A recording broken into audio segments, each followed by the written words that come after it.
বলছেন ওয়ামা মিন দাব্বাতিন ফিল আরদি ইল্লা আলাল্লাহি রিজকুহা। এই পৃথিবীর বুকে এমন কোন বিচরণশীল জীব নাই যে জীবের রিজকের দায়িত্ব আমি আল্লাহ আমার নিজ হাতে গ্রহণ করি নাই। সব জীবের রিজকের চাবি আমার হাতে। কার হাতে? তাহলে ভয়টা কিসের? আপনার একটা পেট, তাই নিয়ে এত চিন্তা। অথচ এই পৃথিবীতে আল্লাহ পাক বলেন অসংখ্য প্রাণী আছে যাদের কোনো সঞ্চয় নাই। শকুন, শকুনের মরা গরু অনেকগুলি ব্যাংকে জমা আছে নাকি? কবে কোথায় একটা মরা গরু পাইছে আর খোঁজ নাই, খবর নাই। ওগুলো কি না খাইয়া মরতে দেখছেন রাস্তায় পথে ঘাটে? সুবহানাল্লাহ। অসংখ্য প্রাণী এভাবে দুনিয়া আছে। আল্লাহ রাব্বুল আলামিন বলেন যাদের কোনো সঞ্চয় নাই, যারা কোনো সঞ্চয় করে না, এ ধরনের সাপগুলি, শিয়ালগুলি, বাঘগুলি, পাখিগুলি, জলচর প্রাণী, স্থলচর প্রাণী আর অন্তরিক্ষে মহাশূন্যে উড়ে বেড়ায় যে সব প্রাণী, এ ধরনের শত সহস্র কোটি কোটি প্রাণী, তারা সকাল বেলায় খালি পেট নিয়ে বেরিয়ে যায়। খালি পেট নিয়ে সকাল বেলায় বেরিয়ে গেল, আবার সন্ধ্যায় যখন বাসায় ফেরে সমস্ত প্রাণীগুলির পেট আল্লাহ রাব্বুল আলামিন ভরে দেন। সুবহানাল্লাহ। একটা প্রাণীও খালি পেটে বাড়ি ফেরে না। সুবহানাল্লাহ, সুবহানাল্লাহ। অথচ তাদের কিন্তু জন্ম নিয়ন্ত্রণের ব্যবস্থাও নাই। জঙ্গলে যত প্রাণী আছে তারা কি কোনদিন মিছিল করে এসে বলেছে বাংলাদেশ সরকার আমাদের জঙ্গলের মধ্যে কোনো খোঁজ খবর তো আপনারা রাখেন না, এখানে বাচ্চা কাচ্চা বেশি হইতেছে আর খাওয়াইতে পারি না, এবার কিছু পরিবার পরিকল্পনার ওষুধপত্র পাঠান? কোনদিন বলেছে? বলে নাই, বলবেও না। কে খাওয়ায়? আল্লাহ পাক খাওয়ায়। আল্লাহ পাক খাওয়ায়। সুতরাং আল্লাহ রাব্বুল আলামিন রিজকের মালিক, একথা বিশ্বাস করতে হবে। সেই বিশ্বাসের অর্থ এই নয় যে আপনি চুপ করে বসে থাকবেন আর ফেরেশতারা রান্না করে আপনারে রূপচাঁদা মাছ খাওয়াই দিয়ে যাবে, এরকম বিশ্বাস করতে হবে, কাজ করতে হবে। এর ফলে আল্লাহ রাব্বুল আলামিন রিজকের ব্যবস্থা করবেন। ঈমান আনার পর প্রথম যে কোয়ালিটিটা হবে সেই কোয়ালিটি হচ্ছে পার্সোনালিটি, আত্মসম্ভ্রম, আত্মমর্যাদা। দুনিয়ায় কারো সামনে মাথা সে নত করবে না, মাথা নত করবে কেবলমাত্র আল্লাহর কাছে। সে বিশ্বাস করবে খাইরিহি ওয়া শাররিহি মিনাল্লাহি তাআলা, ভালো মন্দ সব কার কাছ থেকে হয়? আল্লাহর কাছ থেকে হয়। সে কিছুতেই বিশ্বাস করবে না যে কোনো মাজারের কাছে গেলে, কবরের কাছে গেলে আমার তকদির পাল্টে যাবে, কোন মোমেন তা বিশ্বাস করবে না। কথা বুঝতে পেরেছে? ভালো করার মন্দ করার সত্তা মালিক আল্লাহ সুবহানাহু ওয়া তাআলা। এরপরে 2 নম্বরের যে কোয়ালিটি সৃষ্টি হবে মুমিনের মধ্যে ঈমান আনার পর, সে গুণটা হচ্ছে সে বিনয়ী হবে। বিনয়, বিনম্রতা আর এক বৈশিষ্ট্য। বিনয় এবং বিনম্রতার বৈশিষ্ট্য হবে। তার কারণ হচ্ছে ঈমান আনার পরে সে জানতে পেরেছে আল্লাহ রাব্বুল আলামিনের কর্তৃত্ব থেকে বেরিয়ে আসার ক্ষমতা কারো নাই। অহংকার করে যাব কোথায়? আস্ফালন করে যাব কোথায়? আল্লাহর রাজত্বের বাইরে, আল্লাহর ক্ষমতার বাইরে যাওয়ার ক্ষমতা তো কারোই নাই। সুতরাং অহংকার তার মধ্যে জায়গা পাবে না। আল্লাহ পাক দুনিয়ার সমস্ত মানুষের জিনকে পরিষ্কার করে বলেছেন, ইয়া মাশারাল জিন্নি ওয়াল ইনস ইন ইসতাতা'তুম আন তানফুযু মিন আকতারিস সামাওয়াতি ওয়াল আরদ ফানফুযু লা তানফুযুনা ইল্লা বিসুলতান। হে পৃথিবীর মানুষেরা আর জেনেরা, যদি সম্ভব হয় আমার আকাশের নিচের থেকে, জমিনের উপর থেকে বেরিয়ে যা।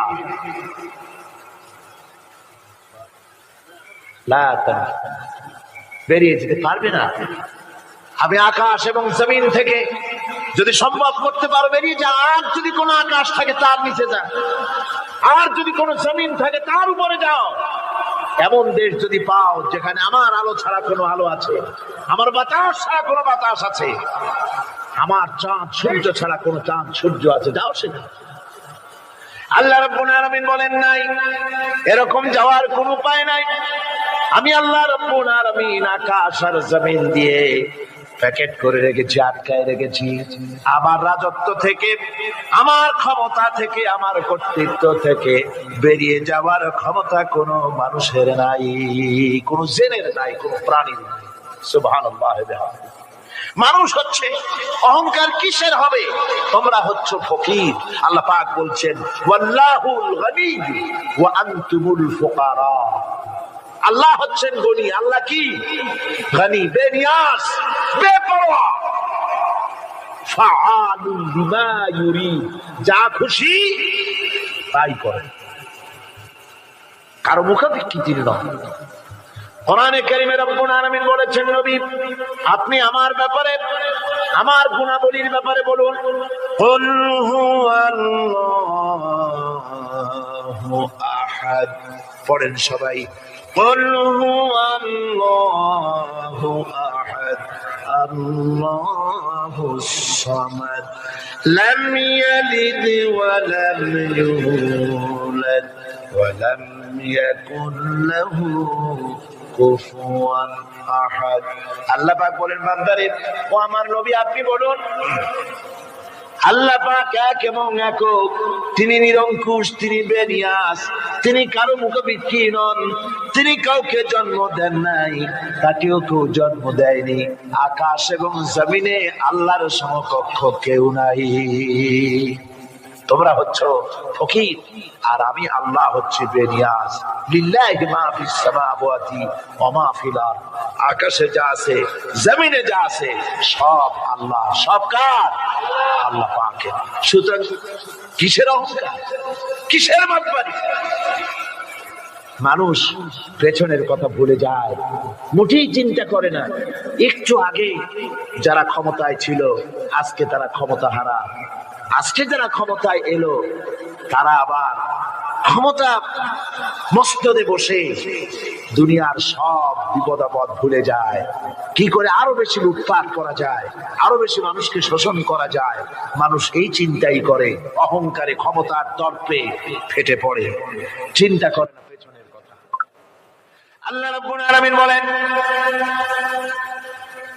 যারা নাকি মুমিন বান্দাদের বিনয় এবং বিনম্রতা তাদের মধ্যে সৃষ্টি হয়ে যাবে, তার কারণ হলো আল্লাহ পাক বলেছেন ওয়ালা তামশি ফিল আরদি মারহান ইন্নাকা লান তাখরিকাল আরদা ওয়া লান তাবলুগাল জিবালা তুলা। ওয়ালা তামশি ফিল আরদি মারহান, আমার জমিনের উপরে অহংকার করে পা ফেলো না।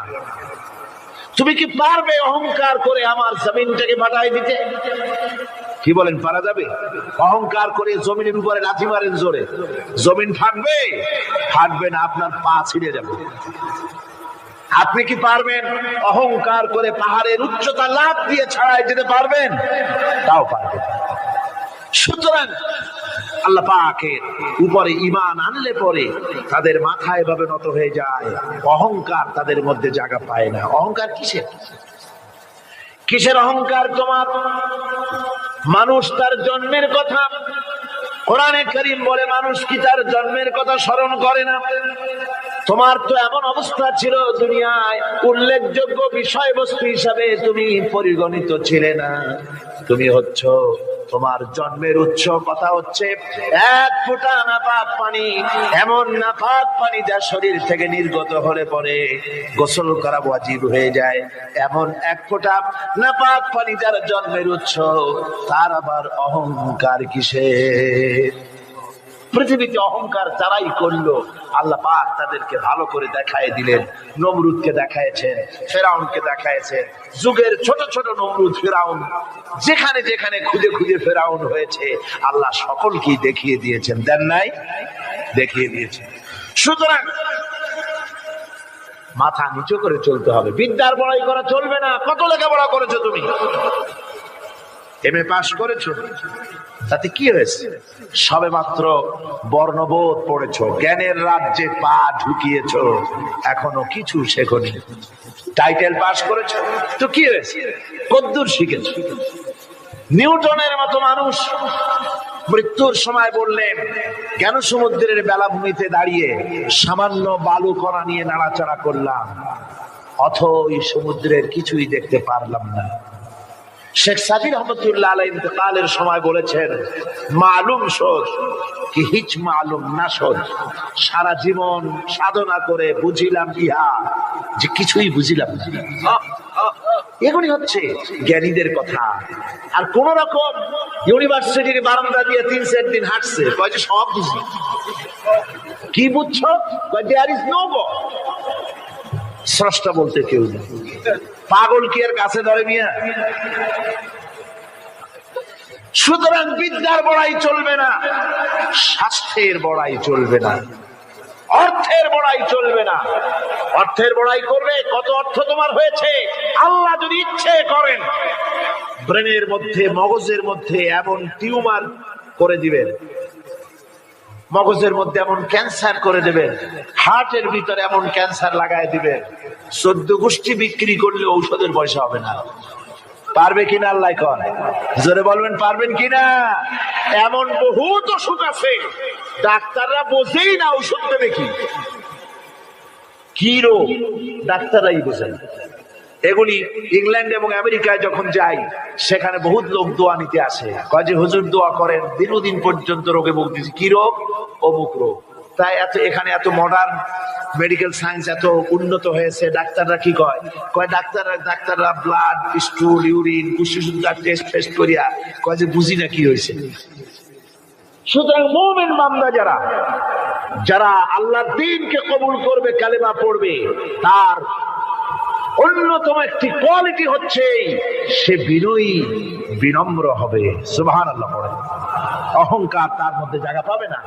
হাদিসে কুদসির বন্ধু মনে পড়ছে সেই দার্শনিকের কথা। একজন দার্শনিক নৌকায় চড়ে যাচ্ছে কোথাও, তো নৌকায় চড়ে যাচ্ছে, দার্শনিক একা, মাঝি নৌকা বাঁধছে। দার্শনিক মানুষ তো মাথার মধ্যে দর্শন গিজগিজ গিজগিজ করছে, কথা বলার লোক পায় না। এখন মাঝির সাথেই কথা বলার সিদ্ধান্ত নিল। শেষ পর্যন্ত বলল, রে মাঝি, কত বছর নৌকা চালাও? তা তো বহুত বছর, জীবনটাই কাটাই দিলাম। তা ভূগোল চেনো? ভূগোল কখনো দেখেছো? কই যে না, ভূগোল আমি দেখবো কোথাতে, আমি হলাম গরিব মানুষ, এগুলি ধনীদের কাম, তারা হয়তো খায় টায়, আমি ভূগোল দেখিও নাই, খাইও নাই। বলে আশ্চর্য কথা, ভূগোল মানুষে খায় নাকি? জীবনটা তো চাইরে নেই, নষ্ট করে ফেলাইছে। মাঝি দাঁতগুলো বাইর করে দিয়ে বলতেছে, স্যার হইতেও পারে। কিছুক্ষণ পর দার্শনিক বলছে, এই বেটা, দর্শন বোঝো? স্যার খামোখাই শরম দিচ্ছেন, এ সমস্ত বড় লোকের খাবার, ওগুলি আমার সামনে বলে লাভটা কি? আমরা গরিব মানুষ, এগুলি আমরা কোনোদিন দেখিও নাই, খাইও নাই। দার্শনিক বলছে, বেটা বেওকুফ, দর্শন মানুষে বুঝি খায়? তোর জীবন আঠা নাই, মিশা। মাঝি কয়, হইতেও পারে। এবার দার্শনিক বলছে, এই বেটা, কিছুই তো জানো না, খালি দাব বাই করো, ইতিহাস চেনো? মাঝি বলছেন, স্যার এইবার একটা কথা বলছেন যেটার সাথে কিছুটার মিল আছে, আমি খাইছি। সেটা হচ্ছে, বাপ গরিব ছিলেন, কিন্তু মাঝে মধ্যে শীতের মৌসুমে পাতিহাঁস জবাই করে আমরা খাইতাম, আর বিবাহের সময় শ্বশুর বাড়ির আছাড় জবাই করে খাওয়াইছিল। কিন্তু ইতিহাস তো খাই নাই, ওইটা কোথায় পাওয়া যায়? দার্শনিক বলছে বেকুব বেটা, ইতিহাস আর পাতিহাস বুঝি এক, তোর জীবন তো 12 আনাই মিছা। মাঝি কয় হইতেও পারে। কিছুক্ষণ পর উত্তর দিকে কালো মেঘ উঠেছে, আকাশ থমথমে ভাব, নদীর ভিতরে তুফান সৃষ্টি হয়েছে। মাঝি বলছে স্যার সাঁতার জানেন? কয় যে না মাঝি সাঁতার তো জানি না। মাঝি কয় স্যার ভূগোল, দর্শন, ইতিহাস 3 সাবজেক্টে আমার জীবন 12 আনা মিছা। এখন তো দেখি এক সাবজেক্টে 16 আনাই মিছা আপনার। আমার তো 4 আনা আছে, 12 আনা ফের 4 আনা তো আছে। ওই 4 আনা দিয়ে আমি 7 রায় কেনারায় উঠে যাব, আর ইতিহাস দর্শন পাতিহাস খাইয়া ডুবে মরমিয়া।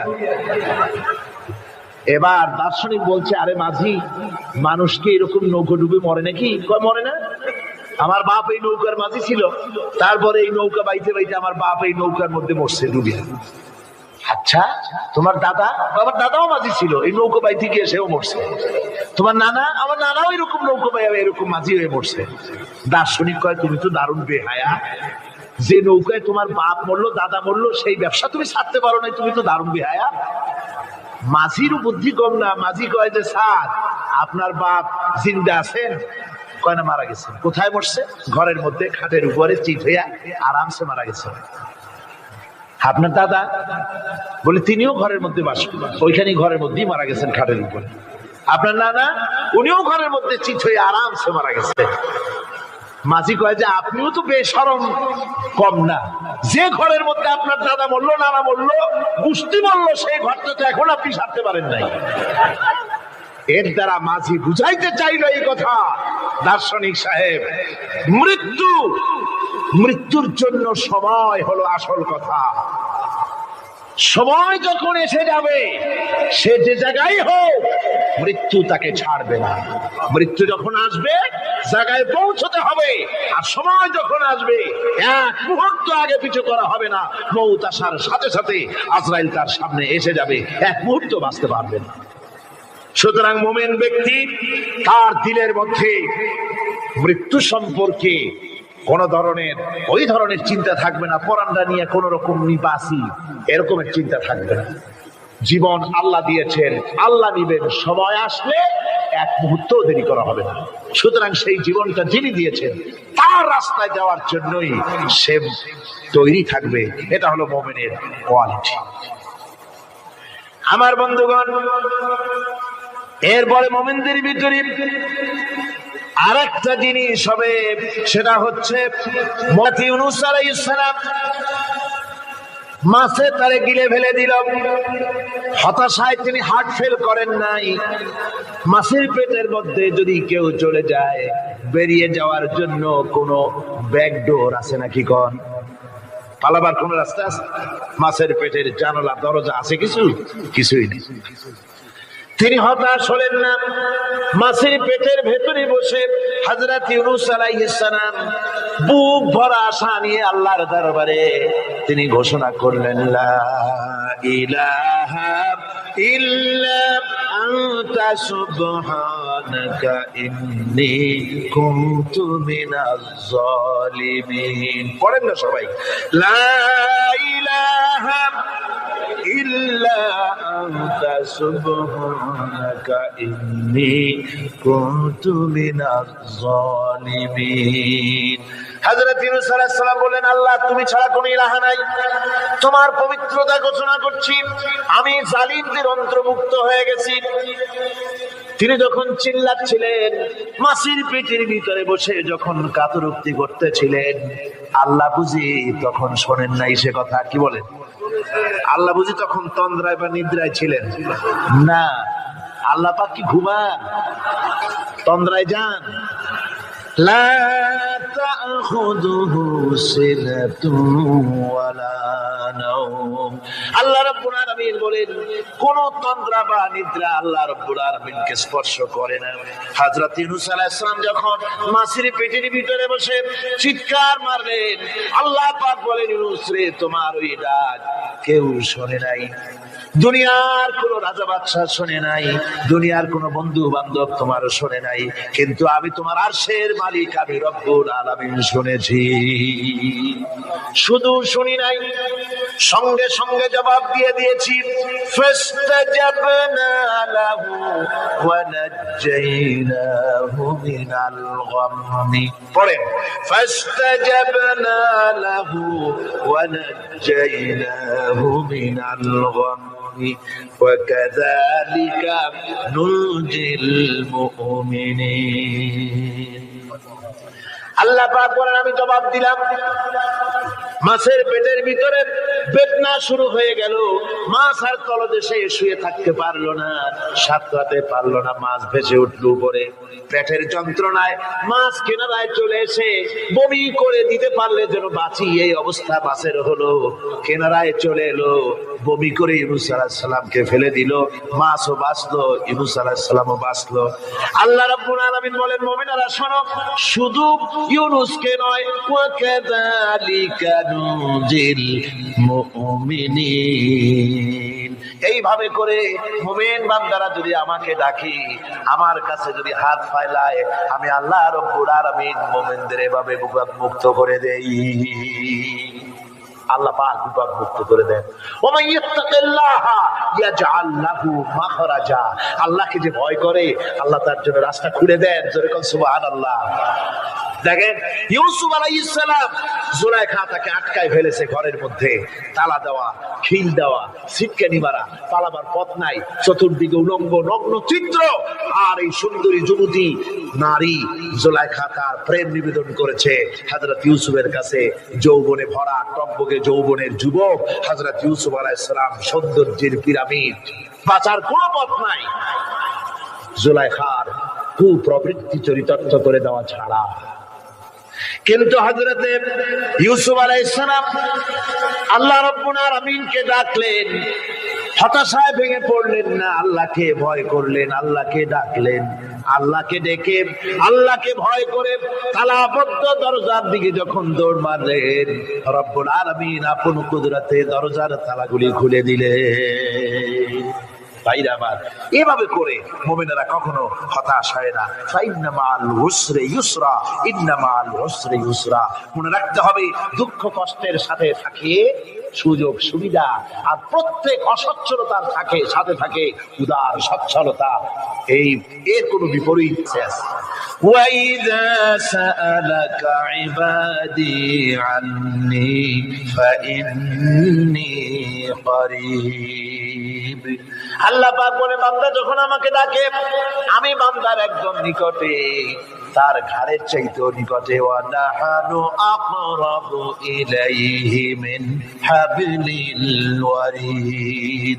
আমি আমার বান্দার সারা যে রগের উপরে তার মাথা, এর থেকেও আমি আমার বান্দার বেশি নিকটে। সুবহানাল্লাহ পড়ে। আমি তোমার কাছে, আমার কাছে মাপ চাও, যত বড় গুনাহ হোক। ওয়াকালা রাব্বুকুম উদউনি আস্তাজিব লাকুম। তোমার প্রভু তোমাকে ডেকে বলেছে, আমাকে ডাকো, আমি মাফ করে দেবো। সুবহানাল্লাহ।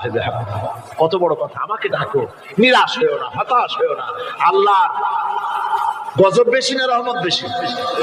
আল্লাহ রহমত বেশি। হাদিসে কুদসির ভিতরে এসেছে, আল্লাহ পাক বলেছেন, কোন বান্দা যদি আমার দিকে এক বিগত অগ্রসর হয়, আমার রহমত তার দিকে এক হাত এগিয়ে যায়। কোন বান্দা যদি আমার দিকে হেঁটে আসে, আমার রহমত তার দিকে দৌড়ে যায়। বান্দা যখন আল্লাহর দরবারে দুহাত উঁচু করে চোখের পানি ফেলে দেয়, মুসলিম শরীফের হাদিসের ভিতরে এসেছে, গভীর রাত্রে, রাতের তৃতীয় অংশে আল্লাহ রাব্বুল আলামিন প্রথম আকাশে আসেন আর দেখে বলেন, পৃথিবীতে আছো নাকি কেউ গুনাহ করে জীবন বরবাদ করে দিয়েছো, আমার কাছে মাপ চাও। ঋণগ্রস্ত আছো, অসুস্থ আছো, অপমানিত আছো, কে আছো মাজলুম, আমাকে ডাকো, আমার কাছে বলো, আমি ডাকের সাড়া দেব, জীবনের আশা পূরণ করে দেব। ওই সময় যেই সমস্ত লোকেরা কাঁদে তাহাজ্জুদের নামাজ পড়ে, আল্লাহ জিজ্ঞেস করেন ফেরেশতারা, অমুক অমুক দেশে অমুক অমুক বান্দারা কাঁদে কেন? ফেরেশতারা বলে, রব্বুল আলামিন তুমি তো ভালো করে জানো। আল্লাহ বলেন, জানি, তবু তোমাদের মুখে শুনতে চাই। তারা বলে রব্বুল আলামিন তোমার এই বান্দা গুনাহ করেছে, গুনার জন্য মাপ চায়, জাহান্নাম থেকে বাঁচতে চায়। আল্লাহ পাক বলেন ফেরেশতারা আমার এই বান্দারা আমারে দেখেছে নাকি? বলে দেখে নাই। বলে আমার দোজখ দেখেছে নাকি? বলে না, তাও দেখে নাই। আমার বেহেশত দেখেছে নাকি? বলে না, তাও দেখে নাই। আল্লাহ পাক বলেন ফেরেশতারা সাক্ষী থাকো, ওরা আমাকে দেখে নাই, আমার বেহেশত দোজখ কিছুই দেখে নাই, শুধুমাত্র আমার নবীর কথা, আমার কোরআনের কথা বিশ্বাস করে আরামের ঘুমকে হারাম করে যেভাবে তারা কাঁদতেছে, সাক্ষী থেকে যাও ফেরেশতারা আমার রহমতের দরিয়ায় জোশ মেরেছে, আমার ওই ক্রন্দনরত বান্দাগুলিকে আমি আল্লাহ মাফ করে দিলাম।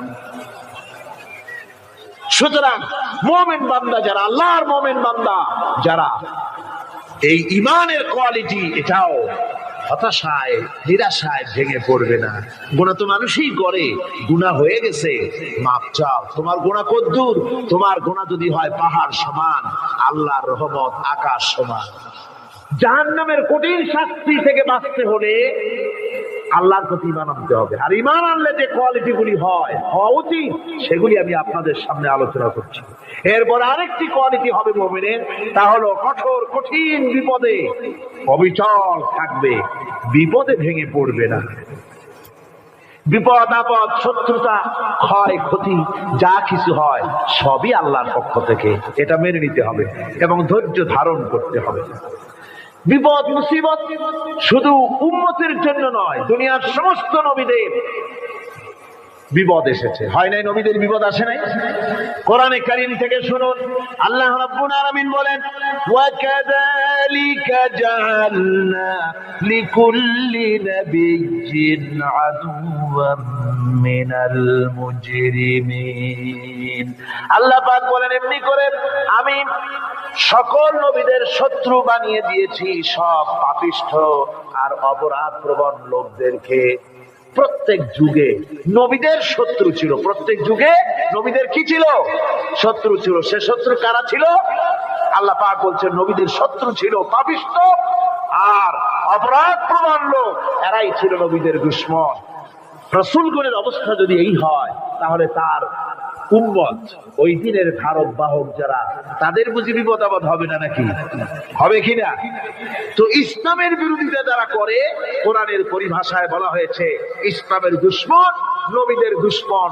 দুনিয়ার সব পাপিষ্ঠ আর অপরাধ প্রবণ লোকেরাই ইসলামের দুশমন হয়, নবীদের দুশমন হয়। আজও দেখেন, আজও তাকিয়ে দেখেন, ইসলামী আন্দোলনের বিরোধিতা যারা করে তারা পাপিষ্ঠ চরিত্রের কিনা তাকায় দেখেন, খুঁজে দেখেন, সর্বস্ব খুঁজে দেখুন, খুঁজে দেখুন। যারা ইসলামী আন্দোলনের বিরোধিতা করে, যারা ইসলামকে মিটিয়ে দেওয়ার চেষ্টা করতেছে, যারা ইসলামকে মৌলবাদ বলে, ইসলামকে সাম্প্রদায়িক বলে, কোরআনে কারীমের কথা কত স্পষ্ট যে নবীদের দুশমন হয়, ইসলামের দুশমন হয় মুজরিম লোকেরা, অপরাধ প্রবণ আর পাপিষ্ঠ লোকেরা।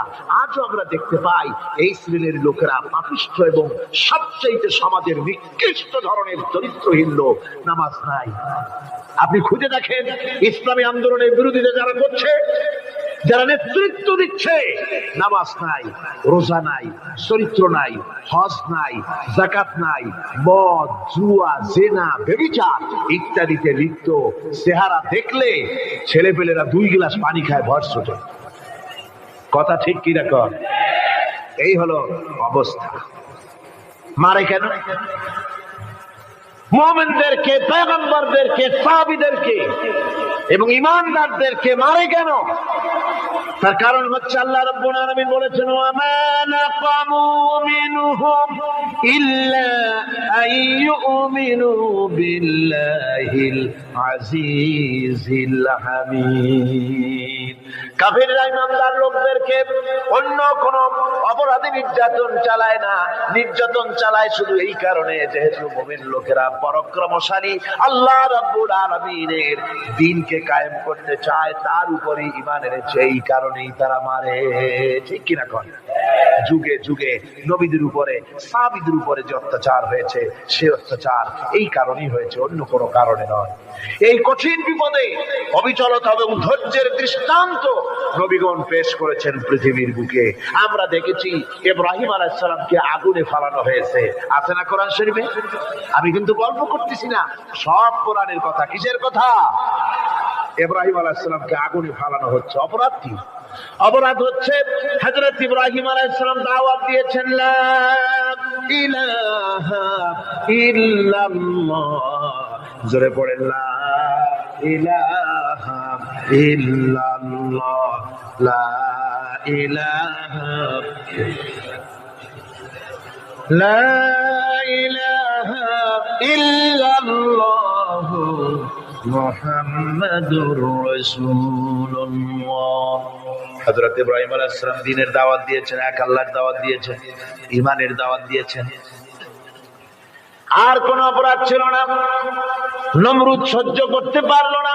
কোরআনে কারীমের মধ্যে সব কথাগুলি আল্লাহ পাক এই জন্য বিধৃত করেছেন, এই জন্য কোরআনে কারীমের মধ্যে সব কথা উঠায় দিয়েছেন, যাতে করে মুমিনেরা বিপদ আসলে পরে যেন ঘাবড়ে না যায়। ইব্রাহিম আলাইহিস সালামকে আগুনে ফালানো হচ্ছে। ফেরেশতা বলছে, ইব্রাহিম তোমারে আগুনে ফালায় দেওয়া হতেছে, আমার কাছে সাহায্য চাও, আমার কাছে ক্ষমতা আছে, আগুনগুলো উঠায় নমরুদের বংশ জ্বালিয়ে দেব। হযরত ইব্রাহিম ফেরেশতার কাছে সাহায্য চাইছিলেন নাকি? তিনি বললেন, ফেরেশতা তোমার কাছে সাহায্য কেন চাইব? আমি তো এমন কোন অন্ধ আল্লাহর ইবাদত করি না যেই অন্ধ স্রষ্টা তার গোলামের দুঃখ দুর্দশা না দেখেন। আমি তোমার কাছে সাহায্য চাইব না। হযরত ইব্রাহিম আলাইহিস সালাম পাশ করলেন। কি বলেন, পাশ করছেন না? ঈমানের পরীক্ষায় পাশ। আগুনের মধ্যে হযরত ইব্রাহিমকে যখন ফেলানো হচ্ছে, রব্বুল আলামিন আগুনের প্রতি নোটিশ করে দিলেন, ইয়া নারু কুনি বারদাও ওয়া সালামান আলা ইব্রাহিম। আগুন আমার ইব্রাহিমের জন্য শান্তিদায়ক, ঠান্ডা হয়ে যা। এখন কি আর আগুনের বাপের ক্ষমতা আছে ইব্রাহিমের পোড়ানো? আর ক্ষমতা নাই। আমার বন্ধুগণ, ইব্রাহিম আগুনের ভিতরে আরামে বসা আছেন, আর ওদিকে নমরুদ বসে বসে দেখতেছে দূর থেকে। ইব্রাহিম তো জ্বলে না, গায়ের মধ্যে আগুন জ্বলে গেল। ডাক দিয়া কয়, আগুন তোর হলো কি?